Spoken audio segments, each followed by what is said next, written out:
ఏదైతే మూసీ సుందరీకరణ పేరుతో మూసీని సుందరీకరిస్తాం, ప్రజల్ని రోడ్డు మీద పడేస్తాం అనే ప్రభుత్వ వైఖరిని సోషల్ యాక్టివిస్టులు, ఈ ప్రజా సంఘాలు అందరూ వ్యతిరేకిస్తున్నా సరే ప్రభుత్వం ఎక్కడ కూడా పట్టించుకుంటలేదు. మనతో పాటు తెలంగాణ ఉద్యమకారులు పృథ్వన్ అన్నాడు.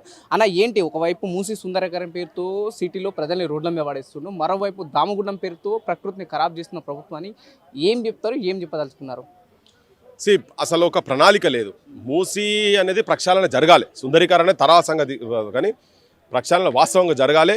దాంట్లో ఆ మూసీ అనేది నిజంగా కూడా ఆ మురికి కుంపం కాకుండా నిజంగా కూడా కనీసం మంచినీళ్ళు వచ్చే సిచ్యువేషన్ ఉన్నా స్వాగతించే దాంట్లో మేము మొట్టమొదలు ఉన్నాం. కానీ మూలాన్ని ఒక పక్కకు పెట్టి జనాన్ని మిస్గైడ్ చేసుకుంటా రెచ్చగొట్టి కల్లుల విషం ఉన్నది, పాలల విషం ఉన్నది, తినే మాంసంల విషం ఉన్నది, కూరగాయల టమాటాల విషం ఉన్నది, ఉల్లిగడ్డల విషం ఉన్నది, ఆలుగడ్డల విషం ఉన్నది అని ఇవన్నీ ప్రచారాలు చేసుకుంటూ అసలు మూలమైన ప్రక్షాళన అని చెప్పి మీరు 1,50,000 కోట్లు అంటున్నారు. అసలు దానికి మూలం ఏంటంటే ఫార్మాస్యూటికల్స్కి వచ్చేటువంటి వేస్టేజ్. దాని గురించి ఎక్కడ మాట్లాడతలేరు. ఇక్కడి నుంచి కాదు, పైనుంచి కింది దాకా మొత్తం అవే ఉన్నాయి.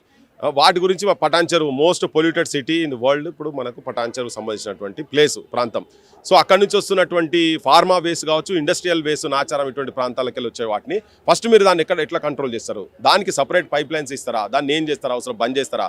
ఇప్పుడు నువ్వు ఈ నిమిషం పోయి చూడు, గండిపేట దగ్గర పోయి చూడు, మొత్తం పెద్ద పెద్ద బల్క్స్ డబ్బాల కొద్దీ నీకు ట్యాబ్లెట్స్ ఆడ పడేసి ఉండే సిచ్యువేషన్స్ ఉన్నాయి.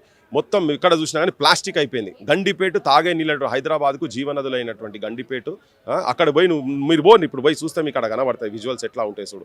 వాటి గురించి ఏం మాట్లాడతారు? ఉట్టి ఊకదూపుడు ఉపన్యాసాలు, మైకులు దొరకంగానే గతమైన అదే మాట, అదే భాష, అదే పద్ధతి ఉన్నది. ఇప్పుడు కూడా అదే పద్ధతి ఉన్నది. నువ్వు నిజంగా కాపాడదలుచుకుంటే నువ్వు ఫస్ట్ అనంతగిరిని కాపాడలే, అనంత పద్మనాభ స్వామి టెంపుల్ ఎక్కడికి వెళ్తే నువ్వు మూసి పుట్టిందని మాట్లాడుతున్నావు కదా, ఆ ప్రాంతాన్ని మొత్తం నాశనం పట్టిస్తున్నావు కదా. రాడార్ కేంద్రం తీసుకొచ్చి అక్కడ పెడుతున్నావు. రెండు నదులకు పురుడు పోసినటువంటి జాగను, ఈసా నది, కాగ్నా నది, అసలు చుట్టుపక్కల ప్రాంతాల్లో ఎటువంటి యాక్టివిటీ చేయొద్దు. అటువంటి జాగాను కూడా నువ్వు ఇలా మీరు రాడార్ కేంద్రం అని చెప్పి అక్కడ తీసుకొచ్చి పెట్టినావు. వాళ్ళు మిలిటరీ వాళ్ళ చేతులకు, ఆ నేవీ వాళ్ళ చేతులకు పోయింది. అక్కడ ఏం జరుగుతుందో తెలుస్తలేదు. ఏమనేది ఏంటంటే మేము దానికి విరుద్ధం కాదు, వ్యతిరేకం కాదు, కానీ అదే అడవిలోకి వెళ్ళి వస్తేనే సిగ్నల్ వస్తా అంటుందా, లేకపోతే వేరే దగ్గరికి వెళ్ళి సిగ్నల్ రాదా? ఇంకో 50 కిలోమీటర్ దూరం పో, 10 కిలోమీటర్ దూరం పో, 20 కిలోమీటర్ దూరం పో.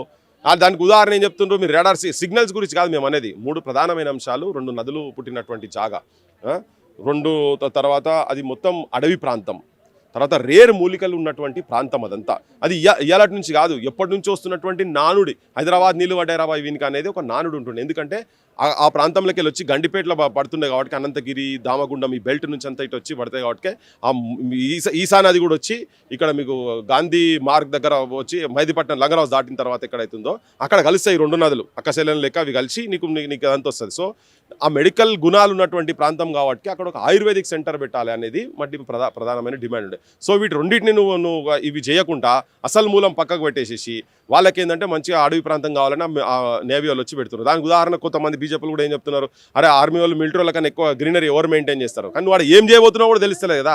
అవన్నీ అడవి పోయినాక రేర్ మూలికలు పోయిన తర్వాత దాని మీద రీసెర్చ్ జరగాలి. ఆల్రెడీ మనం చెప్పేది కాదు, రీసెర్చర్స్ కూడా చెప్పారు కదా, గతంలో కూడా చెప్పారు.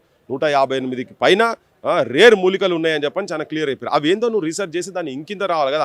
ఈ ప్రాంతంలో ఎందుకు వచ్చినాయి? ఇప్పుడు నువ్వు అడవైన చెట్లు మొత్తం ఎక్కడో లేనిపోని మొత్తం వచ్చినాయి. ఎందుకంటే వాతావరణం కూడా కాలుష్యం చేసిరు కాబట్టి వస్తున్నాయి. ఒరిజినల్కి ఇక్కడ రావాల్సినటువంటి స్పీసీస్ మొత్తం అంతరించిపోతున్న ప్రమాదం ఉంది కాబట్టి మీకు తలకాయలు లేవా, మీకు అర్థం కాదా, సోయి లేదా, ఒకటి చెప్తే ఇనే అలవాటు కూడా లేనట్టున్నది. అందుకనే ఒక ఎక్స్పర్ట్స్ని తీసుకొచ్చి మీకు దోషిన వాళ్ళనే లేదు. ఇంతకుముందు మనం మాట్లాడుతున్నాయి చాలామంది ఎక్స్పర్ట్స్తో మాట్లాడే సైంటిస్ట్ ఆ లిస్ట్ ఏదో ఇస్తే ఆ లిస్ట్ ఏందో, వాళ్ళు చేసినటువంటి రీసెర్చ్ ఏందో, వాళ్ళకు ఉన్నటువంటి తలకాయలు ఉన్నటువంటి మసాలా ఏందో మాకు కూడా అర్థమవుతుంది, మాకు కూడా తెలుస్తుంది. ఆల్రెడీ ఉన్న వాటిని కాదని నువ్వు ఎందుకు చేస్తున్నావు అనేది మా క్వశ్చన్.